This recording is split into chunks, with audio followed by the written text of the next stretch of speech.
네, 여러분 안녕하십니까. 4월 3일 목요일 아침 매일 성경 묵상 함께 나누겠습니다. 오늘은 누가복음 18장 31절에서 끝절까지 함께 보겠습니다. 43절까지 말씀인데요. 제가 앞부분을 읽습니다.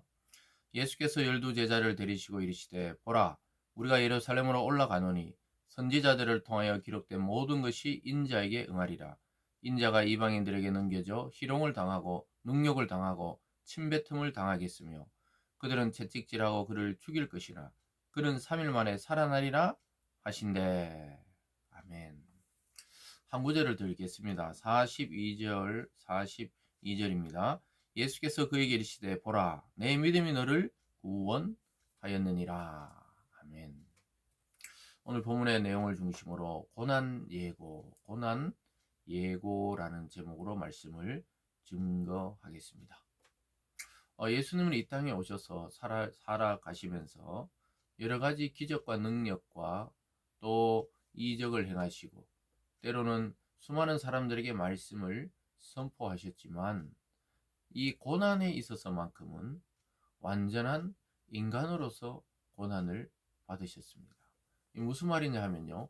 우리는 예수님께서 받으신 그 고통과 희롱과 또 십자가의 사건을 우리가 받는 것처럼 그 아픔이 덜했을 것이라고 자꾸 생각할 때가 많이 있습니다. 그래서 예수님은 신성과 인성을 동시에 가지신 분이시기 때문에 우리가 잘 생각해 봐야 하는 것은 물론 십자가상에서 힘을 내라고 또 격려하시고 이런 하나님과 성령의 역사가 있었지만 오롯이 육체를 가진 한 인간의 모습으로 예수께서 그 고난과 또 십자가와 죽음을 경험하셨다는 사실을 잊지 말아야 합니다. 그래서 주님께서 귀신을 추방하고 죽은 자를 살리고 무리를 걷고 또 바람을 잠잠케 하시고 이런 신성을 우리 같은 이 육체에 싸가지고 이 땅에 오셨지만 자기 그 육체는 이 제한을 두셨다는 것이죠. 그게 참 어려운 이 신학적인 논쟁이고 문제이지만 예수님은 완전한 하나님이시면서 완전한 인간이다 이렇게 우리가 표현을 합니다. 그래서 누가복음에서 누가는 그를 인자 이렇게 말합니다. 사람의 아들을 강조하는 부분이 많이 있습니다. 하나님의 아들이시면서 동시에 마리아의 아들, 이 인간이신 예수 그리스도, 그분이 경험할 그 고난에 대해서 예수님 스스로 오늘 마지막 고난을 예고하는 장면이 앞에 나오고 그 고난의 길로 걸어가면서도 여리고에서 어떠한 맹인이 눈을 뜨지 못하는 자에게 눈을 뜨게 해주시는 자기의 그 고난의 길을 가는 과정 중에도 그 하나님의 신성을 발휘해서 또 그를 치유하는 모습이 나오게 됩니다. 그러니까 예수님께서 인간을 향한 그 사랑이 얼마나 깊었는지 보여줍니다. 그래서 예수님은 곧 하나님이시기 때문에 하나님 아버지의 마음을 그대로 안고 우리 온 인류와 인간을 바라보시고 고통과 제약과 또 귀신 들린 사람들을 보면 안타까워 하시면서 하나님의 권능으로 치유해 주셨고 또 한편으로는 자기가 걸어야 할 부분을 인간으로서 걸어가셨어요. 그래서 예수님은 성인으로 갑자기 하늘에서 내려온 것이 아니라 마리아의 뱃속에 잉태되었다. 즉 사람인 마리아와 성령의 능력, 하나님의 능력으로 그 태에 잉태되셨다. 거기서 10달 동안 자라시고 태어나시고 또 어릴 때 12살에 보면은 성전에서 랍비들과 논쟁을 하시고 이 자라는 과정이 있었던 인간의 모습. 그러니까 그 당시 사람들은 예수님을 메시아 구세주로 믿기가 굉장히 어려웠죠. 같이 자라고 같이 밥 먹고 같이 또 여러 가지를 경험하면서 오히려 헷갈리는 적도 많이 있었습니다. 그러나 우리는 지금 예수님의 이 모든 과정을 알기 때문에 받아들이기가 굉장히 오히려 더 수월하지만 그 당시 사람들은 굉장히 유대인들은 자기들이 기다리던 그런 권능과 능력과 왕적인 메시아가 아니었기 때문에 굉장히 믿기 어렵고 배척했던 것이죠. 어쨌든 예수님께서는 나의 가는 길은 이 땅에서는 능력과 채찍질과 침뱉음과 또 죽는 것이다.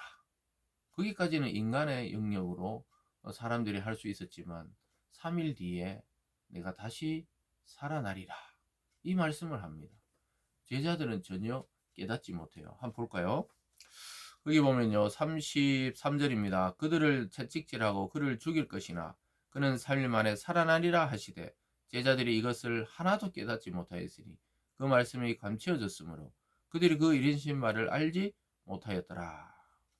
예수님께서 그 32절에도 그 보면요. 인자가 이방인들에 넘겨져 희롱당하고 능욕당하고 침뱉음당하고 채찍질당하고 그들이 죽일 것이나 그래서 죽이면 끝날 줄 알았어요. 이 나사렛에서 나타난 이 청년 예수, 이 이단의 괴수, 이 예수를 죽이면 끝이 났다고 생각했는데 거기까지가 인간들의 한계지요. 인간은 죽이면 또는 죽으면 끝난 거라 생각하지만 그 이후에 하나님의 이 일이 또 있다는 거예요. 그건 바로 주를 살리셔서 만주의 주, 만왕의 왕으로 높이시는 일이 남아 있었던 거예요. 그렇게 이야기를 했는데도 제자들은 한 명도 그걸 깨닫지 못했다는 거예요. 왜냐? 아직까지 눈을 가려놨기 때문에 그렇습니다. 언제 다 깨닫게 됩니까? 결국은 예수님이 약속하신 그 보혜사 성령이 그들에게 임하면서 눈이 열리고 예수님이 했던 모든 말이 연결이 되고 기억이 나고 그것이 진짜였고 이분이 메시아였구나. 이것을 깨닫게 되고 외치게 되는 역사가 일어나는 것이죠. 그래서 예수님의 그 고난의 깊이는 우리의 깊이와는 다르고 오히려 예수님의 그 고통은 우리의 고통보다 더하면 더했지 그 신이라 그래서 안 아팠다 이런 게 아니에요. 완전한 한 인생과 인간으로 사셨기 때문입니다. 이걸 믿지 못하면 우리와 그리스도의 그 대속의 관계가 이루어질 수가 없어요. 예수님이 그냥 신이었다면 우리의 그 대속, 즉 대신 죽어주는 그 값이 치를 수가 없게 되어 있습니다. 어쨌든 그런 과정 중에 여리고 이제 예루살렘 가까이 갔을 때 여리고 성이라는 데 가까이 갔는데 거기에 이런 분이 있습니다. 35절입니다. 여리고에 가까이 가셨을 때 한 맹인이 길가에 앉아 구걸하다가 우리가 지나감을 듣고 이 무슨 일이냐 물으되 그들이 나사렛 예수께서 지나가신다 하니 맹인이 외쳐 이르되 다윗의 자손 예수여 나를 불쌍히 여기소서 하거늘. 맹인이 뭐 어떤 일이 할 수 있는 일이 없으니까 앉아서 구걸하고 있었습니다. 그랬을 때 무리들이 막 소란이 일어나고 누가 막 지나가니까 누구냐니까 그 사람들은 나사렛 예수다. 나사렛에서 올라온 예수라는 사람이다. 이렇게 이야기하는데 맹인은 다윗의 자손 예수라 그래요. 맹인이 뭔가 소문을 들었던 거예요. 그냥 단순한 나사렛에서 온 어떤 청년 예수가 아니고 다윗의 왕가에서 물론 그 당시는 몰락했지만 다윗의 후손으로 오신 예수 즉 메시아라고 자기는 생각했던 겁니다. 그러면서 나를 불쌍히 여기소서 이렇게 말합니다. 그랬더니 막 사람들이 예수님이 예루살렘 가는 길을 방해한다고 막 꾸짖고 조용하라고 막 크게 소리 질렀어요. 그러니까 그 사람도 더 크게 소리 지르는 장면이 나옵니다. 39절입니다. 앞서가는 자들이 그를 꾸짖어 잠잠하라 하되 그가 더욱 크게 소리질러 다윗의 자손이여 나를 불쌍히 여소서 하는지라. 그러니까 예수님이 이제 멈췄습니다. 무슨 막 크게 나를 좀 봐달라 하니까 불쌍히 여기소서 하니까 예수님이 데려오라. 그래서 물어봅니다. 내게 뭘 하여 주기를 원하느냐 하니까 여러분 예수님이 질문할 때 정확하게 대답해야 되죠. 우리가 기도할 때 정확하게 목적과 또 응답을 확신을 가지고 기도해야 되듯이 이 맹인에게 예수님께서 뭘 원하냐 하니까 주저없이 보기를 원한다 이렇게 말하는 것을 보게 됩니다. 41절에 내게 무엇을 하여 주기를 원하느냐 이르되 주여 보기를 원하나이다. 예수께서 그에게 이르시되 보라 내 믿음이 너를 구원하였느니라 하시매. 보기를 원한다 이렇게 말합니다. 예수님이 누구신지를 이는 알아봤습니다. 그래서 예수님께서는 네가 보기를 원한다 이러니까 눈이 밝아지고 또 온 세상을 보게 되었어요. 그리고 하나님께 영광 돌리고 주위에 있던 사람들도 그 모습 보면서 그 하나님의 권능을 예수를 통해 체험하면서 하나님을 찬양하는 데까지 이르게 됩니다.